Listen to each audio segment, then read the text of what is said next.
that freaking intro song, man. I'm ready to do 30 push-ups right now, man. Right? Right? What is going on? All my hopping mad movie maniacs out there. It's your boy, President Phat Samurai Guy, back again with another episode of Versus. That's right, the 56th episode. We brought it back just in time for the month of October. That's right. You know I'm hyped. 'Tis the season, the spooky season. That's right.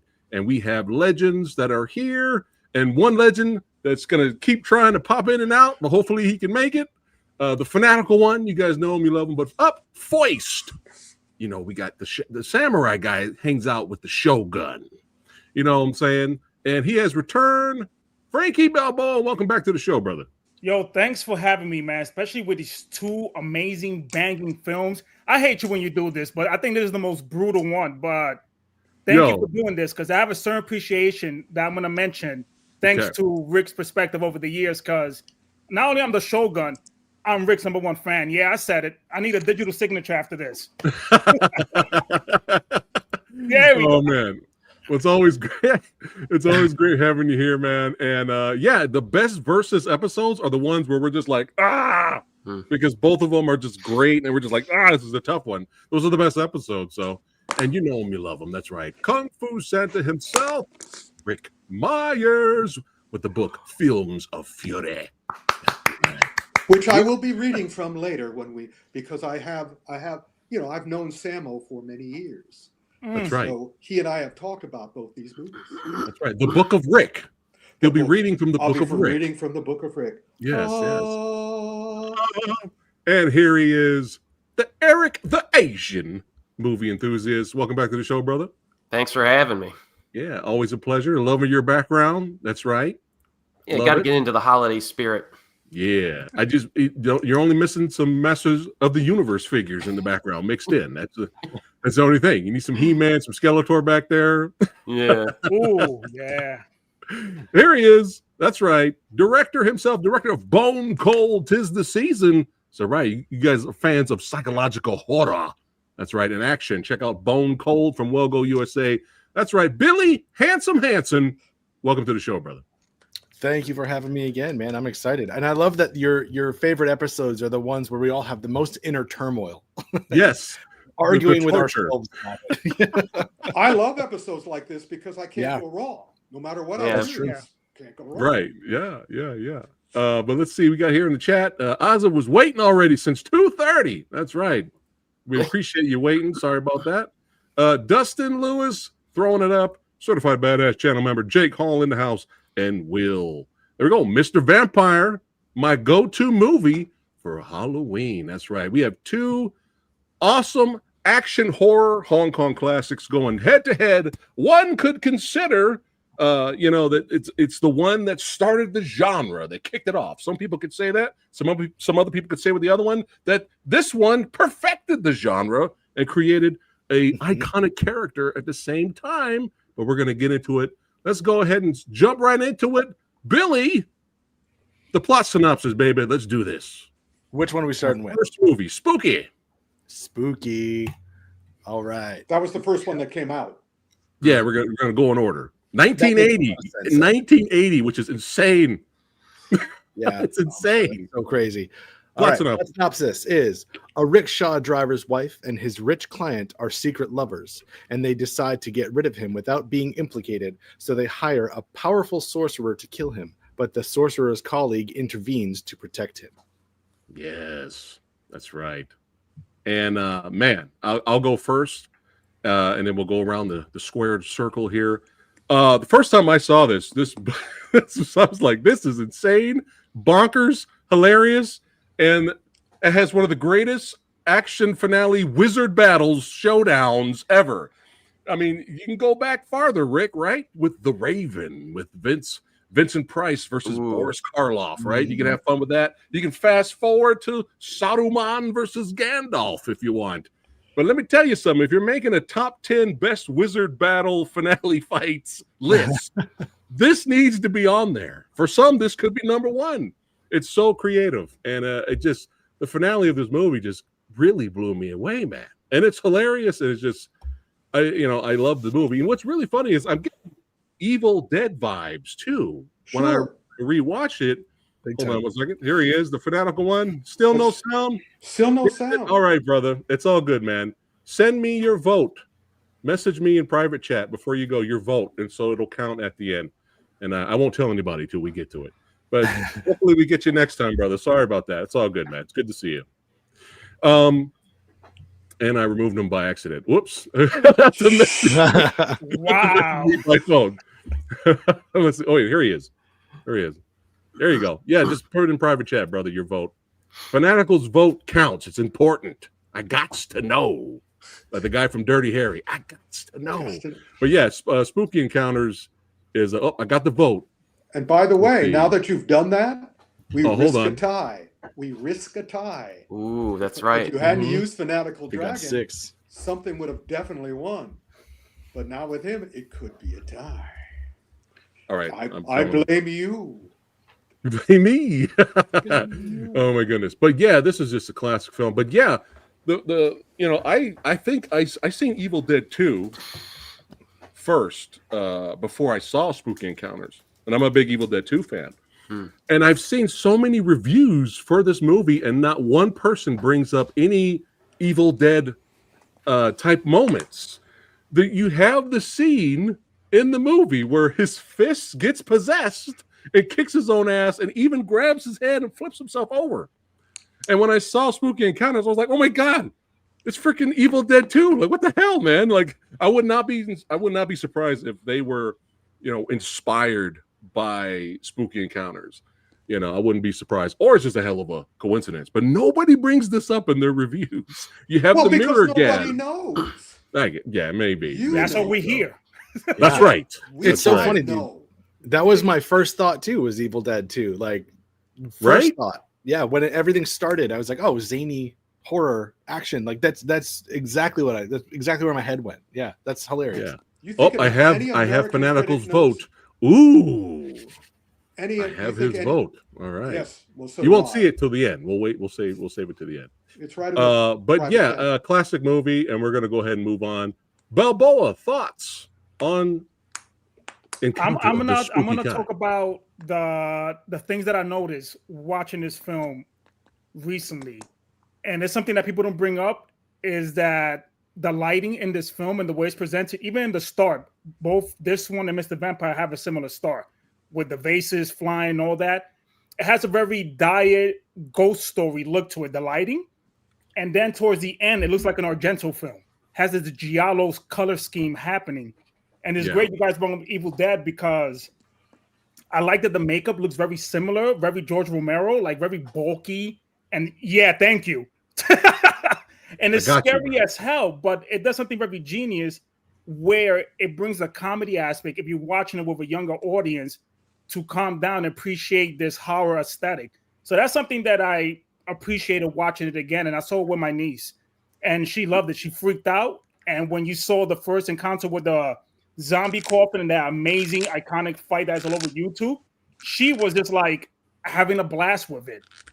So I like how this film does that, but the last freaking 30 minutes, we get to see so many variations of weapons. It turns into a traditional ghost kung fu fight. Like, nobody brings up the spear fight, especially that amazing ring battle. Like, come on, that's kung fu, freaking kung fu right there. Yeah. So, well, speaking of the ring battle, let's take a look at a clip here. And that's not the clip, but I'll get to it in a second. But that's how I felt watching the last 30 minutes of this film. I'm like, what the hell is going on? Here we go.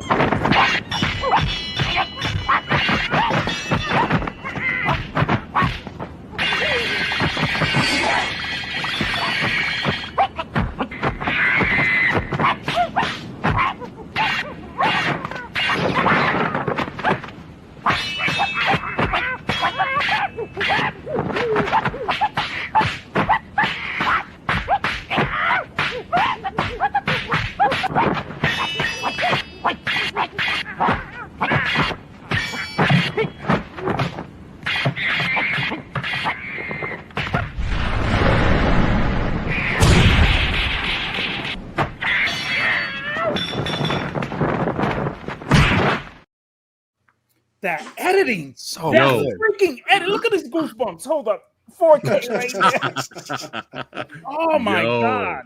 So Yeah. yeah, I really noticed a lot of technical aspects I didn't pay attention to when I saw this the first time in the late 90s. So yeah, this film is like at the middle part, it might not hit the comedy because regions do comedy very differently. Yeah. But it's very sound, and it's one of those films that rewards the viewer, because it takes you one heck of a journey compared to Mr. Vampire, where the scope is more grandiose. Mm-hmm. This one feels more like personal, like you're rooting for someone and you're like, look at this freaking dumbass right here. And then they come through. Because the characters in this movie, watching it again, it looked like a comic book. Mm-hmm. Everybody they're very exaggerated compared to you see a lot of the earlier wuxia films or even the Japanese, Gothic films. Yeah. So this one knew how to look at this. It reminds me of the 1960s right here. Mm-hmm.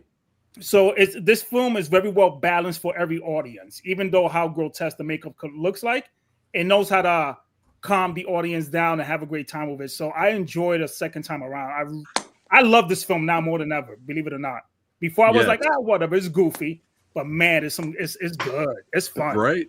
Just like all Chinese movies, the more you know, the better it gets. Yeah, look, I can't stop smiling, bro. Yeah. And I grew a mustache right now. Actually, no, that was the Dodgers inning, but whatever, man. Yeah, Will beat me to the punch here, but yeah, that is Yuen Bu in I think it was the corpse as well, right? He was the mimicking vampire corpse. And I wouldn't be surprised if Yuen Bu played other characters too in makeup, because he's a legend. So, but that explains why the timing in this fight is so good, because it's fucking Yuen Bu and Samuel going at it. So ridiculous. But yeah, just Balboa's on point over here. Just a classic. But you have the monkey, all the god deities. Once those were used, I mean, you get the Monkey King and all this, and then you have the childlike god deity Red Boy. Yeah, and that's why Samuel Hunk's like throwing fits and acting like a little kid. There's so many layers because he's the Red Boy child deity. He got possessed as, so it's really funny. It's really funny. It's endless. It's endless. But let me stop talking, man. Let me stop. Yeah. Well, speaking of similarities, Frankie, like you were bringing up earlier, there's another similarity. Well, number one, this legend is in both films. Oh, they're both, yeah. Len Ching-ying's in both films. But you also have both movies where the shop swindler scene comes in, where you have in Mr. Vampire, you have the mixed up rice, and then in this one you have the mixed up eggs, right? So that's another little comparison. Yeah, my niece loved that scene when he's hiding out top and he has the eggs and they crack. Yeah. But yeah, just so good. Eric. Yes. Spooky. Well, yeah, this film, I would say early on, one thing I noticed is that the tone definitely does shift a little bit. Early on, this definitely has that kind of creepy old school vibe to it. Even the first, confrontation when Sam was in that haunted house area. It's like a suspense scene for the most part, and it's creepy. And Frankie mentioned, the lighting is really kind of has this old school, atmosphere to it that I really enjoyed. And as the film progresses, it's almost like the fighting escalates in terms of technical choreography. Yeah. So by the end, you're getting all this really great head-to-head fighting with the various weaponry and stuff like that. And it's very creative stuff too. Watching something like this, when I got into these, I guess, this subgenre of film back in the day, it's, one of those things where I felt like I was watching a movie from a different planet, because it blends these things together in such creative ways. I'm like, I'm not going to see an American film that quite does something like this well, even if it does. So I really liked how you could get behind Sammo as well, his character. And I love Chung Phat in this movie. He's so entertaining. He's playing a hero. It's great. At the beginning, I was expecting him to be a bad guy because he's in league with the bad guy, and then he flips, and I'm like, all right. So that was really neat. He gives him those little bits of advice, early on to help him out, and then this is just great stuff. And the finale, right? Those towers almost reminded me of accordions and they stand up. So they got the high ground, the wizards, and then you got minions below fighting. Really, really interesting. And it was so funny how like, hey, mine's bigger than yours. God damn it, mine's gonna be higher than yours. The higher the mine is, the bigger and more powerful the wizard I am. And they just kept doing it. Oh, so funny. Those few outlandish moments, like getting super energy from a black cat just out of nowhere, or just like comes out, and the dude gets super energy from it. Yeah. And then the one scene near the end reminded me of Hoichi the Earless from the Kwaidan anthology from Japan from the 60s, where you're writing the spells on the skin, and it's almost like a defensive tactic. But yeah, I mean, there's so many moments to talk about in this, but I must say one of my favorite moments in the film is the final line of dialogue. And, I might not say it yet, but that was a classic finish. It's just the most hilarious final shot, and I wasn't expecting it. Oh, it was so freaking great, especially with the credits. And I don't want to spoil it because probably some that haven't seen it. But yeah, no, that's fuck it. Spoilers. Oh, the way he hit that shorty and she flew like a Tekken character. It was similar to Rikio. We are free now. She was getting the better of him the whole movie, and at the end, you're like, "Come on, you can't fall for it again." Yeah. So hey, I busted out laughing. Oh my god, busted out laughing. Oh my god. Now, some people could say, well, it was a different time back then, but let's think about it just in terms of the plot synopsis. Not only did she cheat on him, but she set him up to get murdered while she was drinking a cup of tea. Sounds like my ex. But anyway, man. Throwing that in there. So his response is kind of like, well. So, but Billy. Man. You're brand new to the genre. I'm brand new to it. Like I'm still learning. Well, stop it. You're not brand new. You're born into it, man. You just get There you go.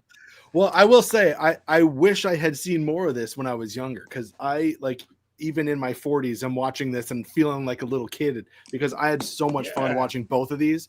But especially so I watched Encounters first, and I didn't quite know what to expect. I thought I knew what to expect. I thought it was going to be like silly, zany, over the top stunts and whatever.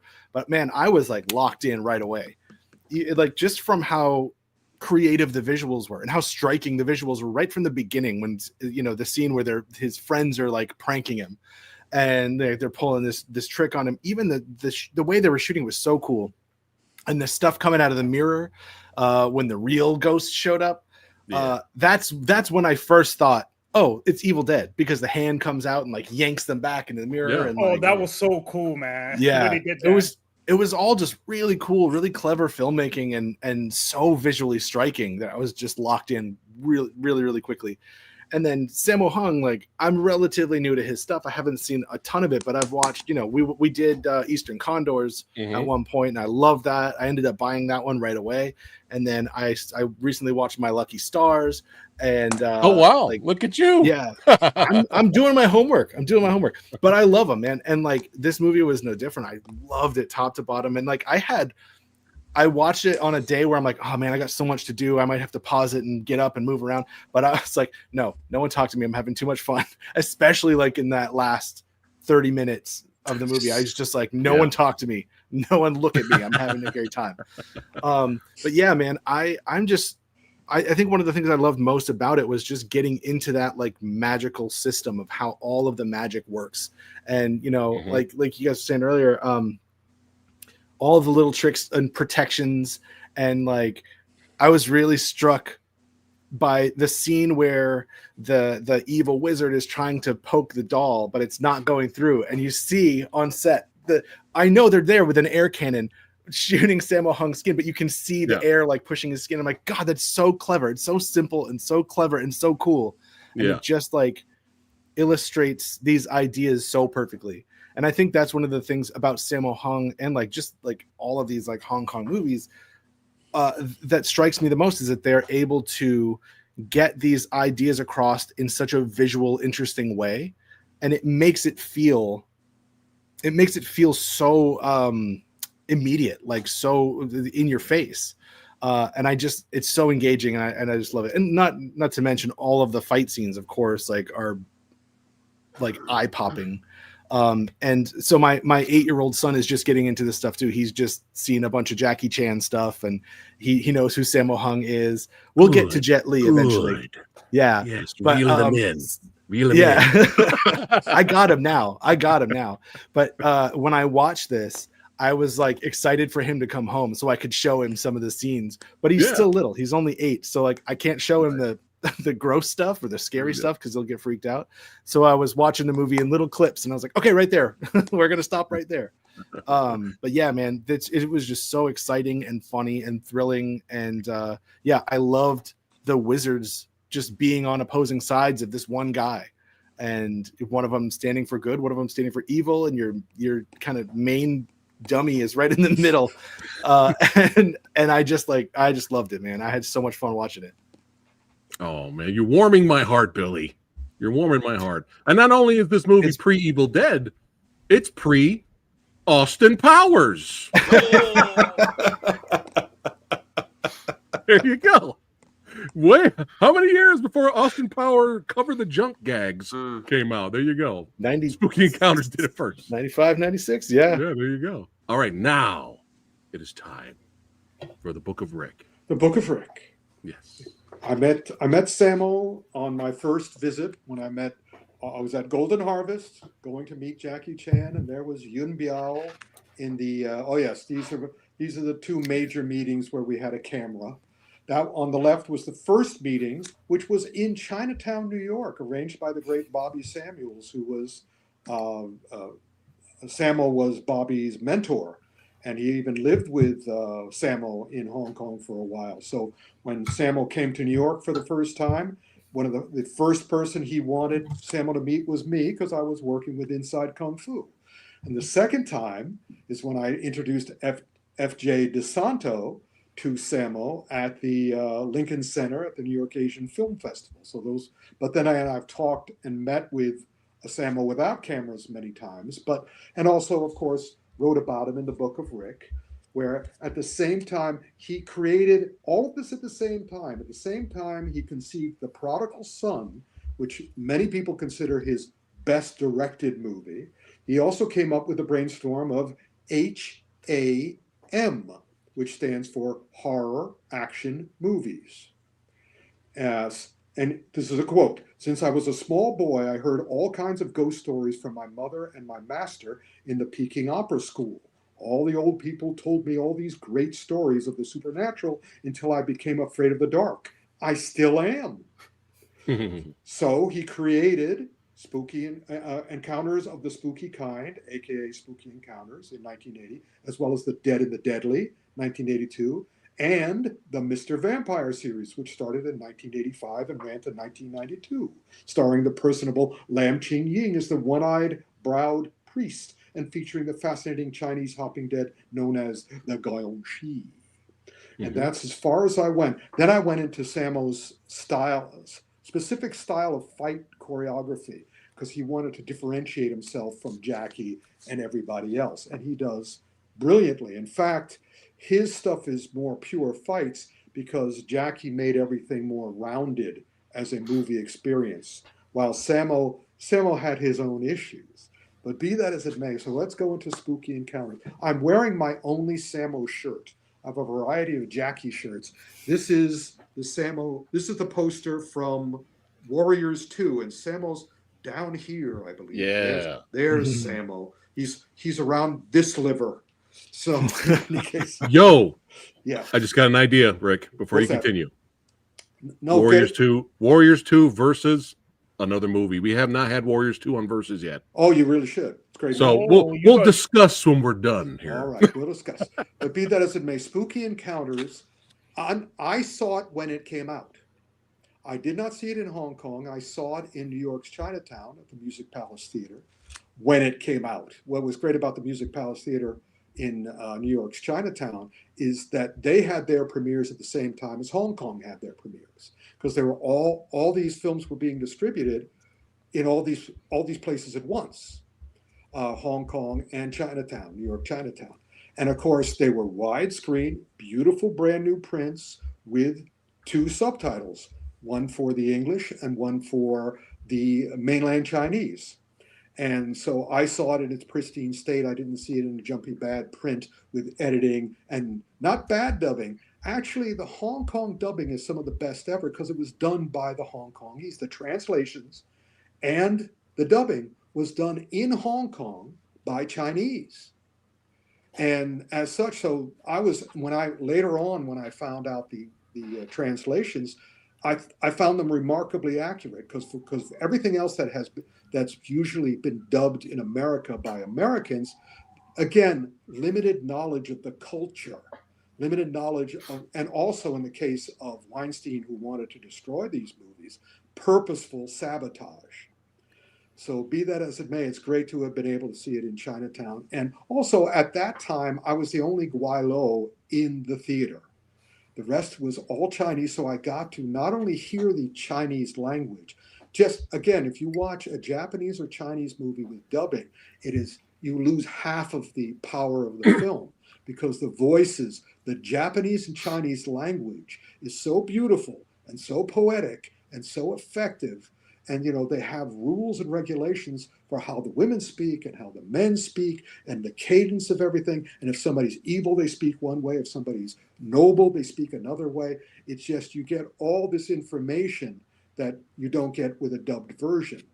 So be that as it may, I got to see it. And also I got to hear because at the Music Palace, the evenings, because that was always mob. When I saw Drunken Master, I had to go in the evening with Larry Hama, and we were standing in the back. I was able to come into New York at any time and watch it any time. So I would always see the first show of the day when it was the most sparse. So we usually would have families. We would have grandmas and the grandchildren, almost never the working parents, but everybody else. And it was great because the grandparents would always react the way they used to react before the movies, when they would have these traveling Peking opera troupes coming to each of their towns. And the audience would react in very specific ways to very specific things in each of those shows. So when something happened on the screen, like a noble warrior got hurt or killed, suddenly it sounded like the whole theater was filled with crickets because all the old people would go. And also they brought so much food in with them and fed everybody and because it was great for me because I was reading, of course, the subtitles. So it didn't matter to me that they were making a lot of noise. The noise added to the experience. So spooky encounters, of course, I grew up with horror. I mean, was I a horror writer first? That wasn't my first. My first novels were the Destroyer series, and then I wrote science fiction. But right after I wrote science fiction, I wrote my horror. I did a trilogy of horror. I'm still writing horror. Well, you have a lot of. I mean, look at all this. Yeah, you've done a lot, Rick. Yeah, and props for those covers, man. The art direction and art design is just great, man. Yeah, except Frankie, you'll see on the bottom one, which was my Book of the Undead. You can see where the publisher lost faith in the series. Because Fear Itself and Living Hell, perfect. Worst Nightmare, it's kind of like, we're going to scrunch everything up and we're going to just make it all this other stuff. So, but be that as it may. So yeah, I love horror. I've always loved horror. Horror of Dracula was my first major. Oh yeah, I also was the editor for the first issue of Fangoria, and I was the editor for the last issue of Famous Monsters. And I also put this character on the cover. And of course, the makeup man who did the Friday the 13th, Jason Voorhees makeup, loved me ever since because he's been trying to get on the cover of Famous Monsters his whole career.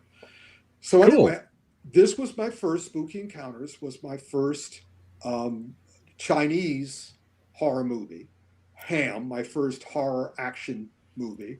And I was just, this is so great because I understood that the Chinese had a very specific horror vocabulary. I mean, we got our horror movies from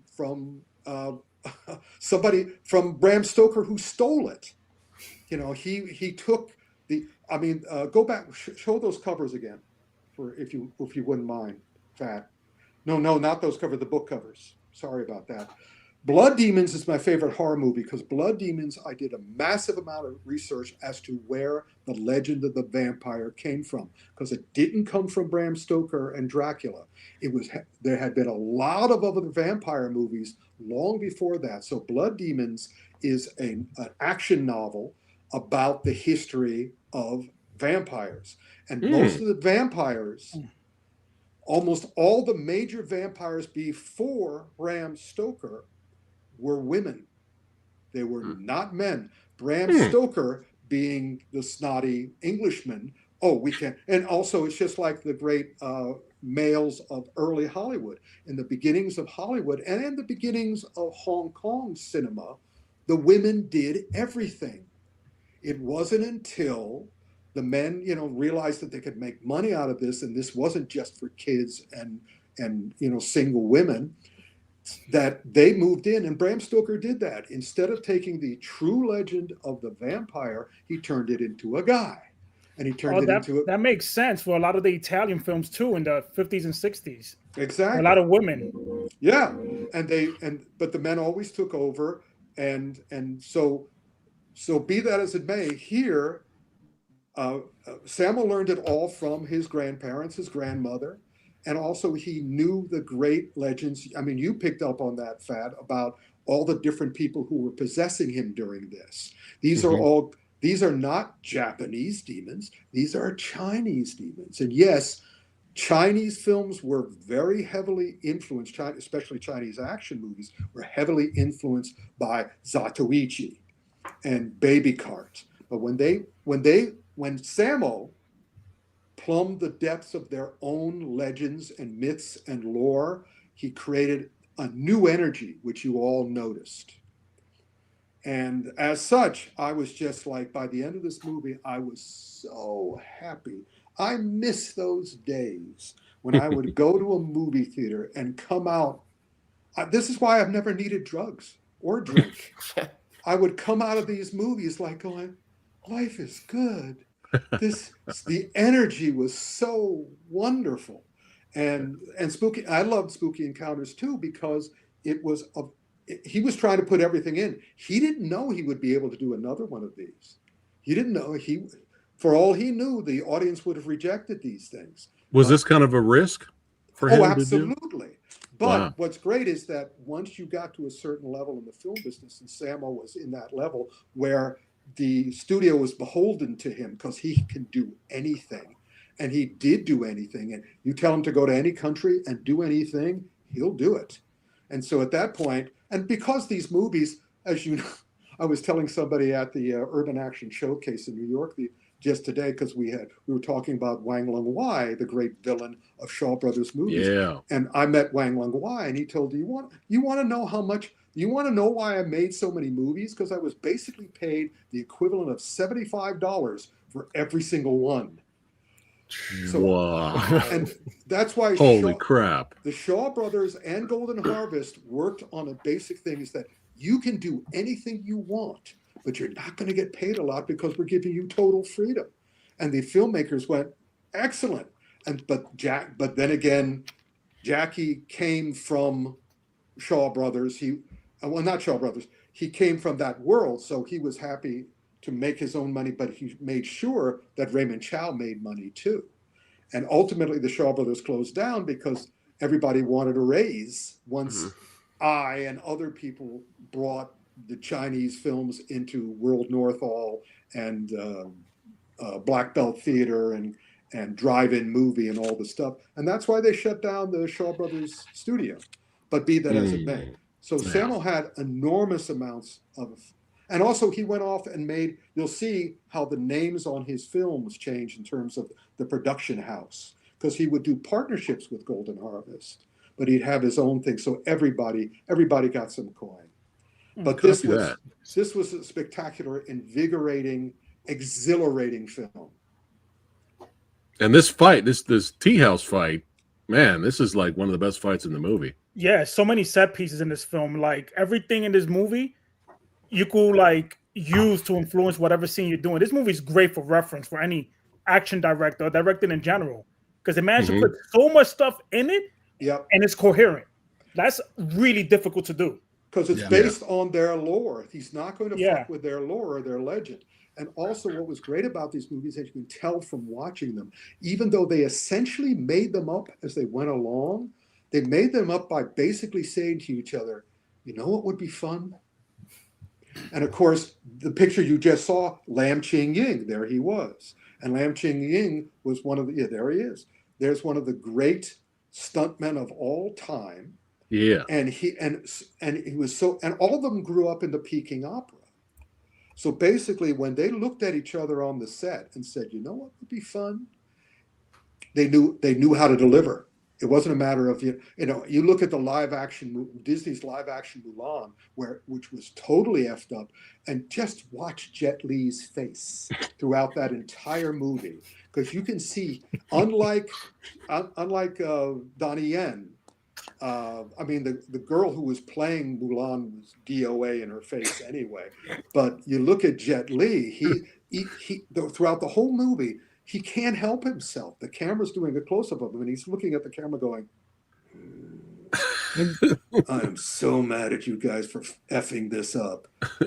But no, Sammo, Lam Ching Ying, Yun Biao, all these awesome people who could not only say, you know what would be fun, they could deliver that fun. They knew exactly how to do it. Yeah. And at the end, everybody's like, woo.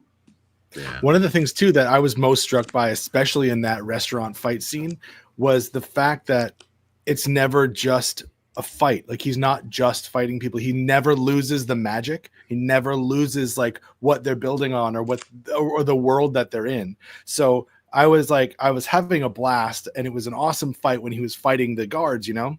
Mm-hmm. And then when the good wizard shows up and he sees what's going on, and he's like, I'm going to help him. And then he uses his magic to turn them around and turn them on their boss. Like, I'm like, oh God, that's so cool. That's such a cool scene. Like, not just incredible fighting, but like just masterful character stuff. They never lose who the characters are, what they're doing, or what their goals are. And like, just from a writing standpoint, a lot of movies don't do that. They'll just say like, all right, this is the fight scene. They're going to fight here. Could be an amazing fight, but like if you lose the world that you're in, it's not going to be nearly as effective. So like that's what I was blown away by. Thanks to Jackie and others, they use their locale. Yeah, they actually listen to Bruce Lee. Learn everything you can from everyone and everything and everywhere you are. I mean, I'm hoping that The Furious is awesome, but I will not be surprised that if they use a room the way they use a room, they would use it as 4 walls and a ceiling. Any Chinese movie, they use everything.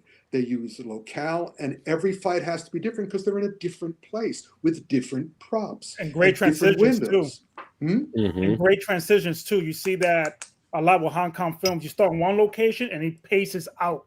Like, they know how to use the environment, like Rick says. And like I said, until I've actually discovered, I looked for Kung Fu in America from 1978 to 2000. And I couldn't find it. I found judo, I found karate, I found taekwondo. I found people who said they were teaching Kung Fu, but they weren't. It wasn't until I went to Taiwan in 2000 that I discovered Kung Fu and I took it. So the more I learned, if I wrote my books now, it would be completely different, because not only do I realize now that they use all the location, every single one of them is using a different legendary technique. And it's like they're speaking different languages. And I could see how and each one is defending themselves in a different way, depending on how they were taught and what they were taught. So it's kind of like it went, when I first, if I saw Spooky Encounters now or any of this stuff now, I'd be going, because suddenly it would take on not just 3 dimensions, but 4 dimensions, because I would realize what each of them was doing and what they were saying, how they were communicating to the audience by what style they were using. Yeah. So I'll teach you all Kung Fu, and let's all watch this again. Well, chat, everybody watching right now in chat, and let me know in chat in the comments here, is this the best bench fight action sequence? Because let me know. Let me know if you guys think this is the best bench fight action sequence ever, because a lot of people have said that. It's got to be because they're the youngest here. They have this. Yeah. They have the most I energy agree. here. This is the best one. You see other films, you could tell this one set the template. You saw it in Wing Chun. You saw it in Iron Monkey. You saw it in Once Upon a Time, and this one is way more grounded, way more intense. And the editing, it's Sammo Hung at his peak, bro. He set the template how to edit fights for the prodigal son, and he. And let me calm down. And once he does something once, he doesn't want to repeat himself. Exactly. Which is a shame in a way, but at the same time, this movie is him. This is Sammo Prime. And also the other thing that I get to feel now, because that's the one thing. And remember, badassery is fine, but it's fists and muscles. Kung Fu is energy and empathy and emotion. Energy and emotion is Kung Fu. So now when I go to see these movies, I feel that coming off of them too. It's different than any other style. Look at those shapes. Look at those awesome shapes. Love it. Yes, so good, so good. We can talk about this one movie. Well, we are. I mean, we're also. I'm also talking about Mr. Vampire, but Mr. Vampire is more of a mythical horror, legendary movie than Spooky Encounters, which is a kung fu horror movie. Yeah. And Will says the young master. Yeah, that was a good bench fight between him and. But I still think Spooky took it to another level. But now, Mr. Vampire, 1985. Eric, plot synopsis, sir. All right, I got one fired up here. Master Kao is a Taoist priest who performs magic that maintains control over spirits and vampires. Together with his inept students, he accepts an assignment from a wealthy businessman to move the deceased father from his grave in the hopes that it will bring more prosperity to the family. But realizing that the corpse is a vampire, he attempts to prevent it from awakening, but unfortunately, it breaks out and starts killing people. Oh, man. This is a nice little fun fact here. If I can bring it up here from Will. Can you guys see what Will's comment there? Not yet. There it is. Yeah. Because of the Mr. Vampire series, the Zhengxi hopping vampire grew to some popularity in Japan and inspired the creation of the character Xianko to the Capcom fighting series Darkstalkers. Oh, yeah. Also known as in Japan, the actual title is Vampire Hunters. Let me show you. That's right. You're right. It's Vampire Hunters, the girl with the giant claws. Yeah. That's a great fighting game series. A second. I should have gotten this before. Hold on. I got to put on my headphones just a second.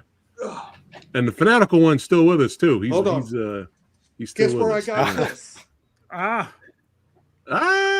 Guess where I got this? Japan.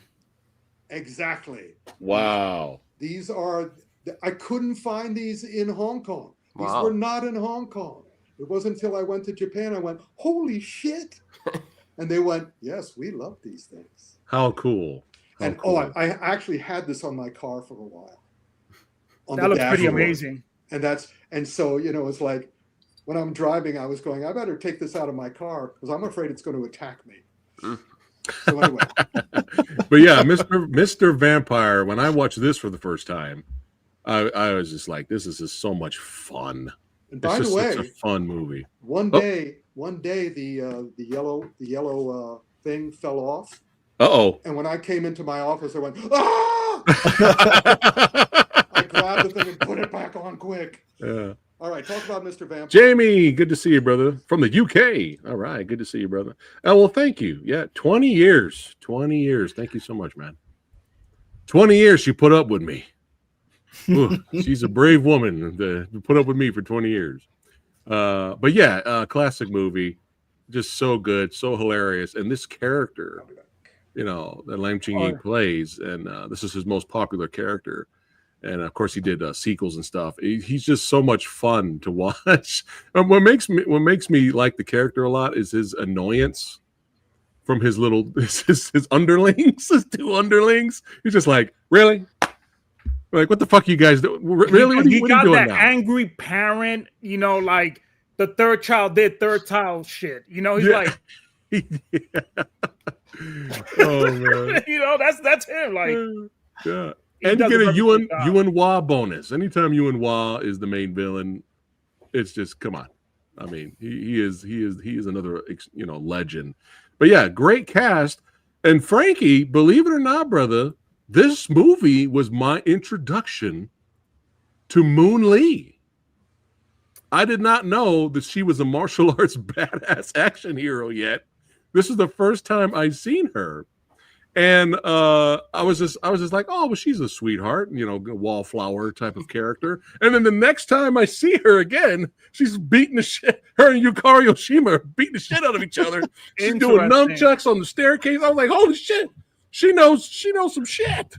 Oh my God, I had no idea. That I was going to be a huge fan of her in terms of her being an action was hero. Zoo Warriors. Me was Zoo Warriors. Right. Okay. Yeah. And great freaking times, man. I miss those bootleg tapes. But yeah, just a lot of fun moments. He has his two wards.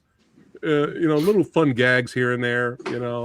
You're fucking with the pervert sheriff or whatever the guy is. But yeah, there's a lot of things to say about this movie. Like, who's gonna go first? I don't want to step in. No, I'm already talking about it, so I'm first. Oh. So, but then I'll segue to you in a second. But yeah, just a great time and another great action finale. I mean, look at this. This is my favorite picture right here. This might be my new wallpaper on Facebook. I don't know. But this is like my favorite picture. But yeah, just great finale, fun action. And it's a great time overall. And Rick, I know how you mentioned earlier, talking about the difference between, really bad dubbing, English dubbing, and hearing the original language. It depends on the movie, right? Like if I'm watching Ricky-O, the story of Ricky, I'm watching it dubbed because it makes the movie more funny, right? But Mr. Vampire, for the first time, Rick, I popped in my Hong Kong Legends DVD. And I had it on. And the only reason I put it on English dub is because I was multitasking. So I had it on the background to revisit it while I was editing and doing other things. And the dubbing in Mr. Vampire is hilarious. It's entertaining, but at the same time, you are missing a lot of what they're really trying to say. It's night and day. I tried to. I didn't have time to upload clips, but I wanted to so bad. But there's a scene where this guy, his teacher Sifu is trying to, trying to heal him and stuff like that, and he goes, "Well, just take me to a hospital." And Sifu says, "We can't do that. This is a low budget picture." Really? I was like, "What?" And then he puts the rice on the bed, and he's supposed to have him dance on the bed and just be energetic. The more he's not moving, the more he's going to get turned because he got turned by the villain earlier. So it's like he wants to stop the process. So in the English dub version, he goes, "Get on the bed," and he goes, "Why?" "Because it's in the script." Now get up there and start breakdancing. I'm not making this up. I was like, what? So again, it's entertaining in a way, but it kind of like cheapens what they're really. And it's insulting in another way. Yes, but I had to share that. That made me laugh. But yeah, just a great movie, fun time. Frankie, Mr. Vampire. Rewatching this again, I was like, oh my God. I know people spoke about the influence of this film through many genres all over Asia, East Asia specifically. But watching this again, I'm like, damn, Detective D with Andy Lau, like it's just to the T. And I looked at the year that came out, and it must have been the mid 80s in Hong Kong. They were like, it was joyful because you had this movie that feels like a drama with this mythical fantasy element to it with comedy thrown in, and then you have Chinese Ghost Story. That's Chinese Ghost Story came out in 85 again, Rick, right? If I'm not mistaken. Let me check. Maybe 87, right around there. Around there. Okay. So looking at this film that came out in 1985, and like I mentioned earlier, the first 15 minutes of this movie is very similar to Spooky Encounters, but it does something very different where it gives you that this is the world that you're going to see throughout. It stay consistent. Instead of being a dream sequence, this is the world, this is the set pieces. So you got that journey element right off the bat. And you get introduced to different character arcs throughout the film. Now, the cinematography in this movie and the freaking music, bro, I need that soundtrack. I need that freaking soundtrack. And the reason I mentioned the whole drama aspect to it, it feels like that because you've seen so many things happening from the alchemy to the little bit of fighting and everything what every character is going through. But this film has a tempo that goes like this. Mm-hmm. And then it goes there, especially the last 20 minutes where it feels like a Japanese film when that beautiful woman is floating around while this guy's in his bicycle. Oh, it's like Gong Li's mother right there. You know, gorgeous woman. And I just love she is pretty hot right here. This is very similar to, I was like, God damn. You know, that's very similar to a lot of the ghost stories character in Japanese cinema in the 60s. That famous tale, like the ghost Ojiwiya, with the woman with the half face. Mm-hmm. There's so many different stories. Radiance Films has been releasing a ton of them. The different versions of that. Yeah, so, but while Spooky Encounters, I'm gonna get this out of the way. Okay. Knew what it was doing with the makeup and the comedy, telling you it's not that serious. While the makeup was good in this movie, it has such a serious tone. Some of the wacky effects just took me out of the immersion. Interesting. It took me out. It didn't, again, when I saw these movies back in the day, I prefer Mr. Vampire all day. As I got older, wiser, started seeing films out of my comfort zone. Yeah. I ended up appreciating more what Spooky Encounters has done. This one, I appreciated more from a technical aspect and what it introduced to everybody, because the film, while watching this, if you ever see Once Upon a Time in China, it feels very similar the way the film's is paced. Look at when they're having dinner, so much crowds. Look while he's walking around the town, so much people. He has that Wong Fei Hong element of him like, I am the man, you guys are idiots, I'll take care of you, I got it. Right. While Spooky Encounters were way more personal, it was smaller in scale, but grandiose towards the end. This one was big throughout, but yet, I don't know, it felt very empty in a way. Okay, interesting. Like the latter half compared to the beginning, where it was so busy, populous, and vibrant. And movies are technical masterpiece. Is it a pacing issue, you think? No, there's no pacing issue in this film. I just like Spooky Encounters is like you're in a club, 10-minute session, and then that song drops. While Mr. Vampire is just a banging playlist throughout. There's no surprises. Interesting. No okay. Good metaphor. That's the way it is. For me, is I prefer put like this from a technical aspect. I like Mr. Vampire way more. Music, cinematography, scope, acting. But man, I gotta go with the side chick, bro. She's doing everything better at the end. You know what I'm saying? That's the hood. That's like, All right. That's the restaurant to go to. It's $100. Okay, everybody goes there. But man, nothing like a McDonald's burger sometimes to me, bro. I don't know, man. I don't know. So you already know my vote. I have to get out of the way. Yeah. I'm marking you down. Copy that. All right. Eric, Mr. Vampire. Yes. Well, no, we've been listing out a few similarities. And, I know Samurai Guy already mentioned the food mix-ups, the intentional sabotage in regard to, throwing in regular rice with the sticky rice, or the duck eggs with the chicken eggs. Both movies have remote control, like controlling people remotely, using like spell casting and stuff, which I found really interesting. And both films have stuntmen that they set on fire. So anytime I see the dude getting set on fire for an extended period of time, I got to give props to the stunt crew in this as well. But yeah, a lot of the cultural aspects in this are really neat. Even near the beginning when they're going through and you see the methods for keeping the corpses in control. You gotta keep a candle lit nearby, right? You feed it, so to speak, with incense. You have to dab it on the forehead with some blood in order to freeze it. All these cool little nuances are so cool. And also some of the cultural aspects are really interesting when we see Moon Lee, and they're having that coffee event in the restaurant. I thought was really neat, where she intentionally drinks the coffee in an absurd way, and then her protagonists mimic it and embarrass themselves. I thought all these little cultural aspects are really neat. But the fighting in this is just, this like elite vampire is tough.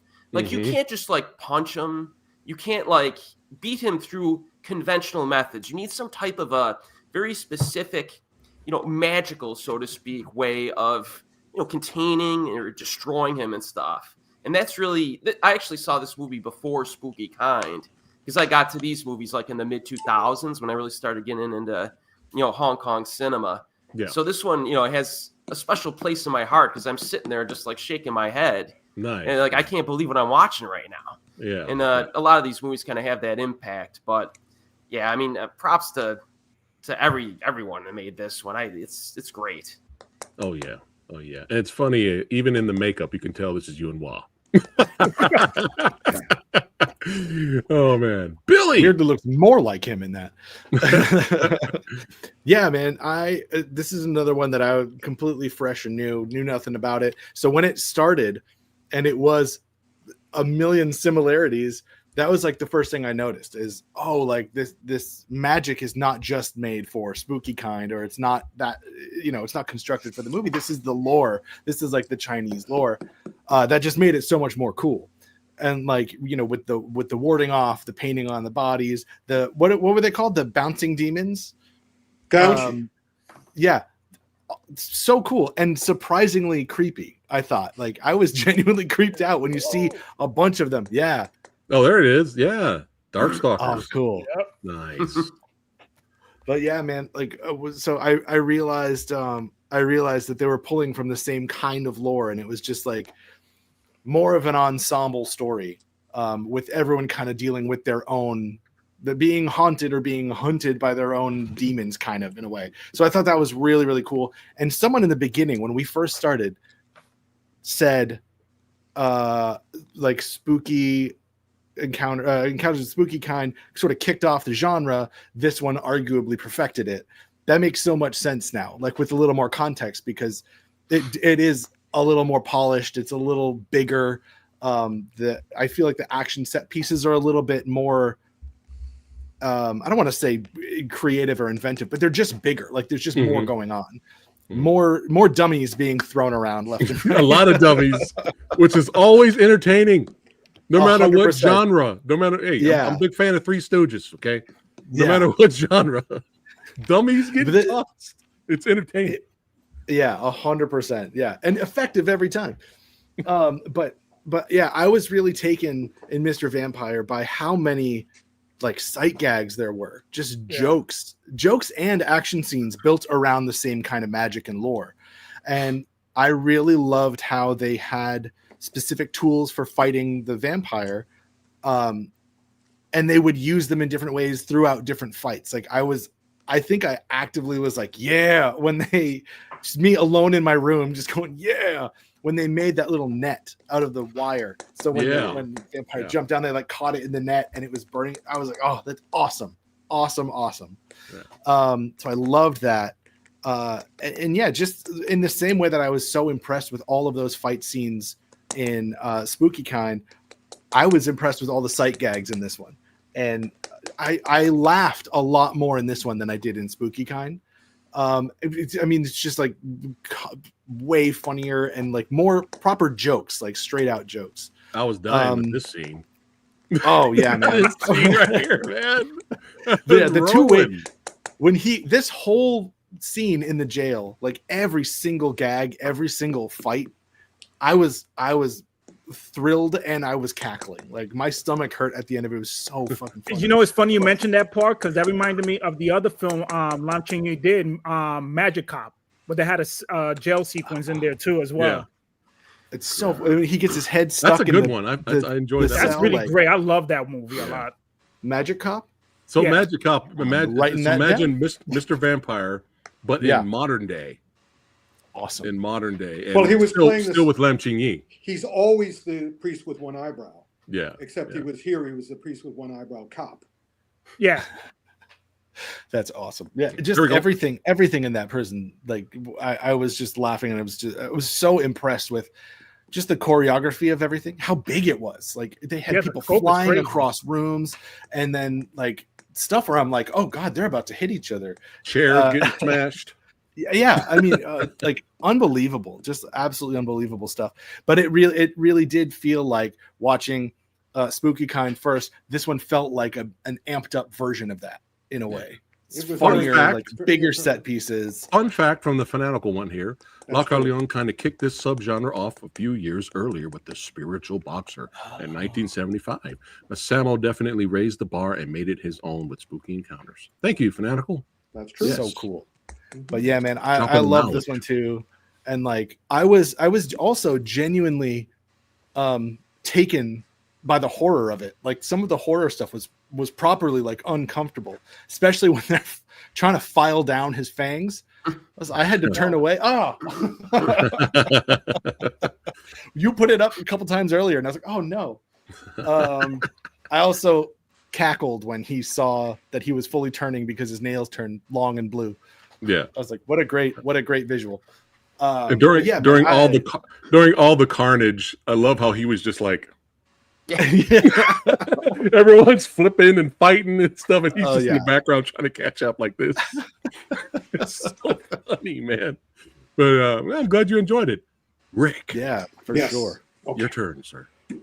Well, I made you hated it. No. I'm kidding. In my last discussion, I unfortunately took the movie and put it in the wrong theater because the theater that I mentioned was actually where they showed all the Shaw Brothers movies. Where they showed all the Golden Harvest movies was the Sun Sing Cinema, which was beneath the Manhattan Bridge. And so it's a Buddhist temple now. No, it's not. It's a mall now.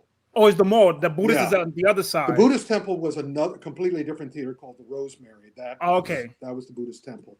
The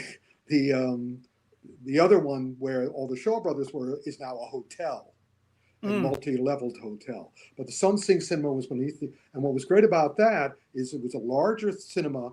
It was more cavernous, and it had a pet cat. And when you go see them, and when you saw this, sometimes you're sitting there watching the movie and you feel something on your ankles, like because you figure it's a rat. When you look down, no, it's a cat. That's why they had the cat, so they didn't have rats. And also the greatest thing about the Sun Sing is that the bathroom was right under the men's room was under the screen. You'd have to walk down and go by and go into the thing. Oh. So between the cat and the cavernous theater, it's under the Manhattan Bridge. So every 20 minutes or so, the entire movie turns into Sensu-round because the subway cars, which are going over the Manhattan Bridge on their own track, shake the whole theater. So it creates a completely different experience. And 4D before 4D. Yeah, that's right. Again, awesome. So I saw this here, and by then, I tell you, it was 5 years between Mr. Vampire and Spooky Encounters. And it might as well have been 10 years or more, because the advancement in the skills of the filmmakers and the revelation they had in terms of their powers. Because Mr. Spooky Encounters was when Samo was first getting his wind. Up until then, he was a stunt man, he was a choreographer, but with Spooky Encounters, he became a director. And with Mr. Vampire, he was in his glory. So yes, it was, so seeing the two movies 5 years apart, it might as well have been several generations. but at the same time, it was wonderful because, as I showed, I loved horror. I love the horror genre, and I love discovering the Japanese legends. And boy, the Japanese legends are so deep. There's so many, but the Chinese did it differently in that every single thing in their universe had a god, because they weren't, they didn't come from the Christian. Thank you, man. They didn't come from a Christian origin. They came from energy origin. I mean, because Kung Fu is energy. Kung Fu means human achievement. Wushu means martial arts. Kung Fu means self-improvement, energy. The word that we, human achievement, as we defined it in films of Fury. And as such, so all their supernatural stuff was really supranatural, in that they involved it all, and it spoke to the audience in a completely different way. They literally have a god for everything. And so the movies reflected this stuff. And Mr. Vampire had that richness and that depth. And every scene, there was something else that was interesting to be learned, especially for a Westerner. The Easterners were used to it. This is what they grew up with. These were the stories their grandparents and parents told them. But we didn't know that. And so we're seeing it as just like, this is so cool. And also I wanted to make it very, very clear. Mr. Vampire was designed as what would I call it? A HC or a CH, which means horror comedy. Very clearly a comedy. All the supporting actors in Spooky Encounters were Kung Fu experts. They were stunt people. Virtually most of the supporting players who weren't Kung Fu people were all famous comedians. I mean, you go back to any of those pictures and you all go, that guy was famous as a comic. And it was like, all these movies were like they had Jerry Lewis in them. The gentleman on the right, the man in the middle is a stuntman. The gentleman on the right is a young actor. The other guy is a famous comedian. And it's the same thing with Ricky Hoy. Ricky Hoy was part of the three most famous, there he is, one of the most famous comic trios, the Hoy brothers. But he moved off and specialized in these kind of things. And so the energy was different, but still exhilarating, still amazing, but not physically. I mean, here we have Lam Ching Ying is the only person here who is a Kung Fu guy. The other guys are just following Sammo's directions. And as such, it creates the combination of Kung Fu and comedy was different, but great. It was more yin-yang. It was more balanced and it would change constantly. So as such, I loved it. But when we take the vote, we'll find out. All right. Where my heart truly lies. It's time to vote. Chat, once again, your votes won't count, but I still want to see what you put there in the chat. I'm curious. Spooky Encounters or Mr. Vampire? Let us know. I'd love to click on it and see what you guys have chosen. All right, so we already know Frankie's going for Spooky Baby. Spooky Baby. All right. Now, let's... Oh, wait, hold on. I don't want... I almost forgot. We have a special guest vid vote. Yes. That's right. From the one and only Frank J. Hello, Frank J here, the Commander Beast. Glad to be back at Versus again. I'm here to talk about, of course, Encounter of the Spooky Kind and Mr. Vampire. Now, both were really kind of like, breakthrough in terms of the genre for Hong Kong cinema at that time. Encounter of the Spooky Kind being the horror martial arts comedy, and Mr. Vampire, of course, being this kind of like a vampire, Guangxi, a Chinese vampire horror martial arts comedy. Encounter of the Spooky Kind was, Sammo's inaugural film for his Bo production company at Golden Harvest. And so he kind of really went all out with some great fight scenes, wonderful depiction of the Taoists, all these rituals in, exercising spirits. Some of them, they just made up on the spot. And then, of course, you have the wonderful cast. You have Zhong Fa, you have Peter Chan Long, You have, Samuel himself always playing this bumbling guy who got involved in all this, supernatural stuff. There's a great fight scene with him with the arms possessed, and they've got that wonderful final fight on the altar between Zhong Phat and Peter Chan Long. So fantastic film.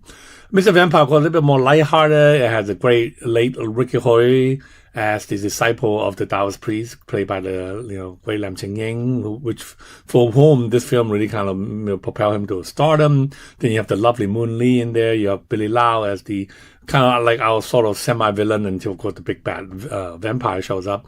And so, they're both fantastic films, but I have to give the edge to Encounter, because the Encounter of Spooky Kind is just, just a little bit higher in terms of overall quality, not just on the fight, but also on, the production design, the cinematography, was shot in widescreen, 2.35, and that wonderful final fight, man. I mean, with that great fire stunt, and all that fantastic, action sequences and Samuel's comedy, of course, is great. So as much as I like Mr. Vampire, I have to give my vote to Encounter of the Spooky Kind. Until next time, take care and bye-bye. That's how I feel. That's how Frank. I feel. Thanks again, brother, for your vote. As always. Yes, it's 2-0.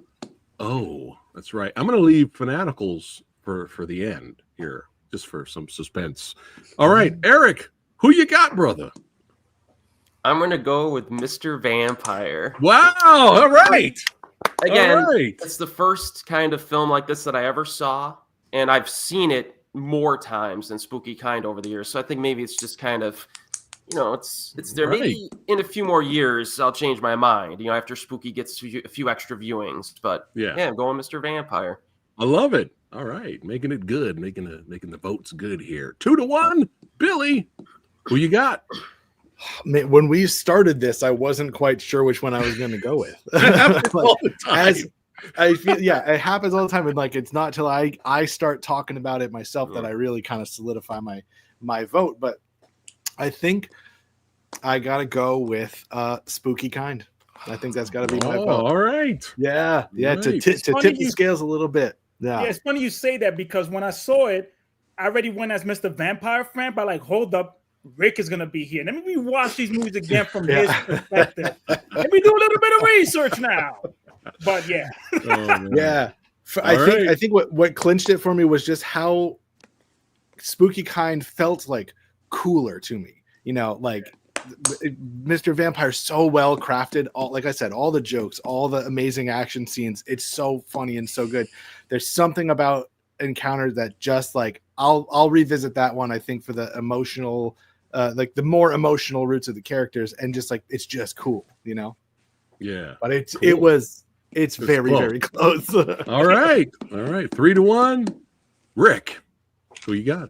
Well, even though I did the audio commentary for the DVD release of New Mr. Vampire, which was a later movie in the series, and I loved my vampire novel. I think I have that DVD.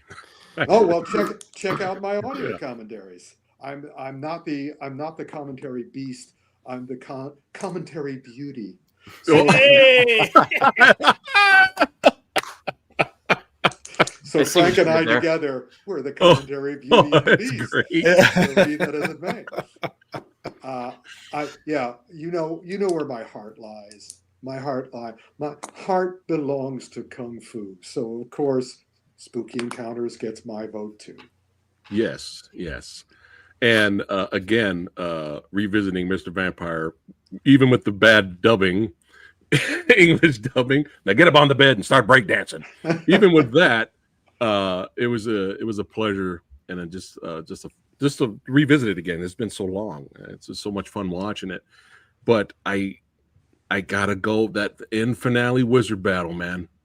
I don't think I've seen anything since that movie that has topped that or repeated it or equaled it. And it's just, I gotta go spooky, man. I gotta go spooky. So what movie did Fanatical pick, and who is the winner?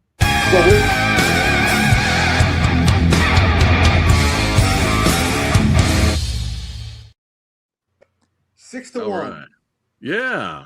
Hey, I'm glad somebody showed some love for Mr. Vampire. That made me. We all showed love. Yeah, It's We're funny not going to marry we him. praised everything in Mr. Vampire. But like, you know what, baby? I like my girlfriend still. But as is tradition, I always do a community poll on the YouTube channel. Right. Guess which the community voted for. You ready? Check this out. Wow. Look at that. Look at us experts. What do we know? Look at that. I like that. But that's great. Yeah. That's so cool. Yeah. Great. That's awesome, man. Yo, good looking out, chat. That's good. Yeah. That makes me the people's champion, then, I guess. Yeah, you know what? You're the people's champ. That's it.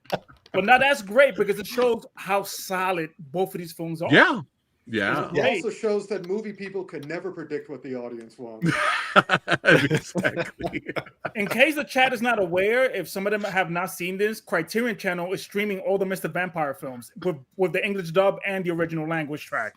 That's where I watched this. Yeah. There we go. Fanatical says, if you watch Mr. Vampire first, it's a great double bill, but watch Mr. Vampire after Spooky Encounters, and it's not even close. Spooky Encounters rules supreme. There you go. Don't get offended, chat. Oh, but that was fun. We that was love fun. both movies.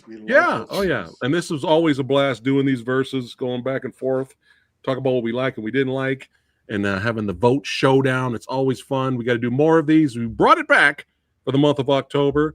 And hey, click on the links below in the description box of this video and follow all of these legends. That's right, the Shogun, Kung Fu Santa, Billy Handsome Hansen. Hey, he's also an author too, just like Rick. That's right. Check out Long-Term Damage, baby.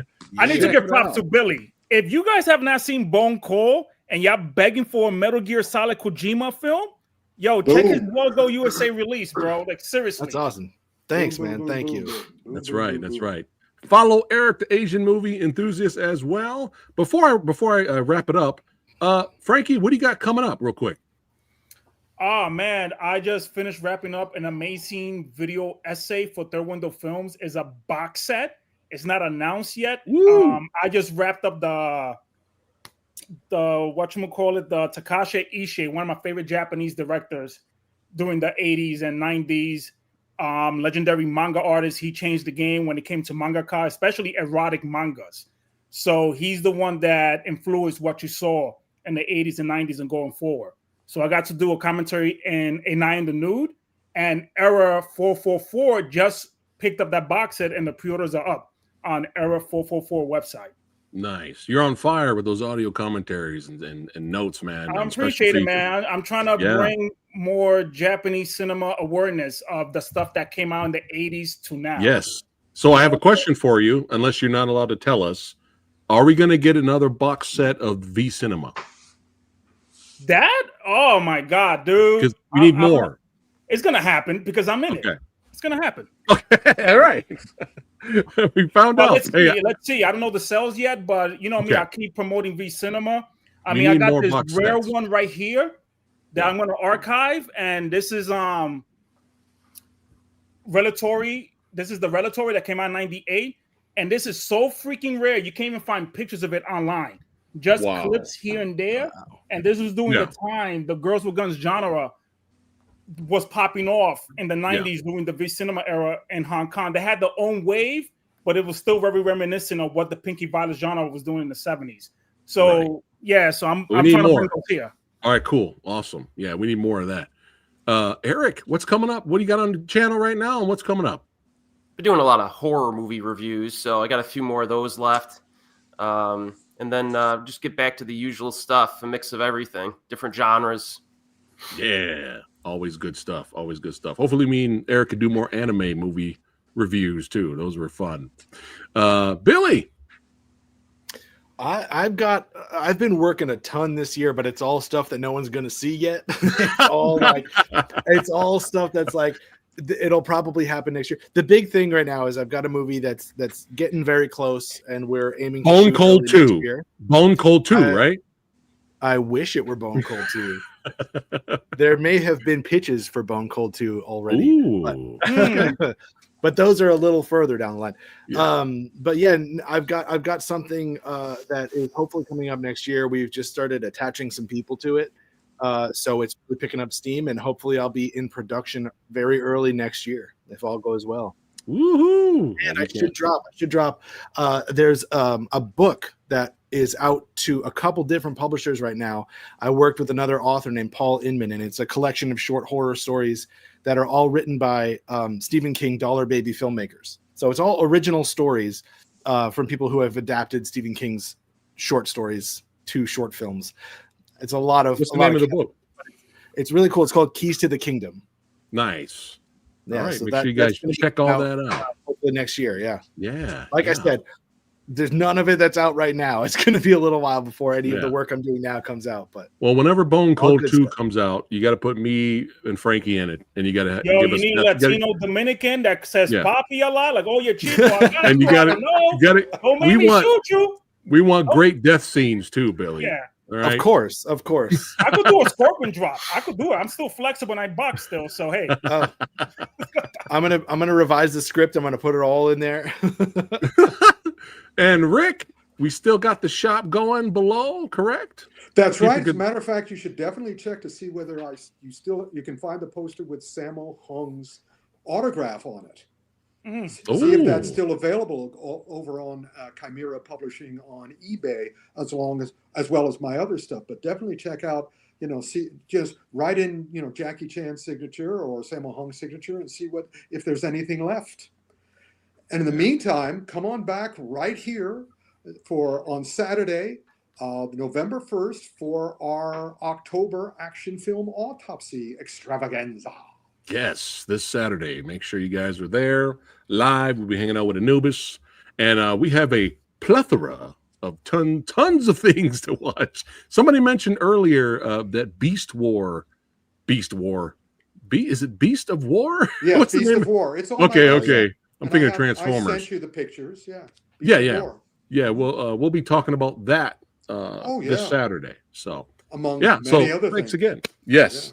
So thanks again for watching, guys. Don't forget to like, share, and subscribe to the Old Samurai Guy. Follow the Movie Dojo podcast. That's right here on YouTube and on Spotify. I've been on fire recently. I've been blessed with all these wonderful interviews with Marco Zaror, Scott Atkins, Ken Kasugi. It's just I'm very thankful and grateful. So Daniel Bernhardt, all that good stuff. So make sure you guys check all of those out and keep watching those kung fu movies, baby. Martial arts. That's right. And the horror movies. That's right. Enjoy. Have a great Halloween this week. And we'll see you guys on the next episode of Versus. Take care, guys. Don't you guys go anywhere, but you guys will see you on the next one. Take care. Take it easy.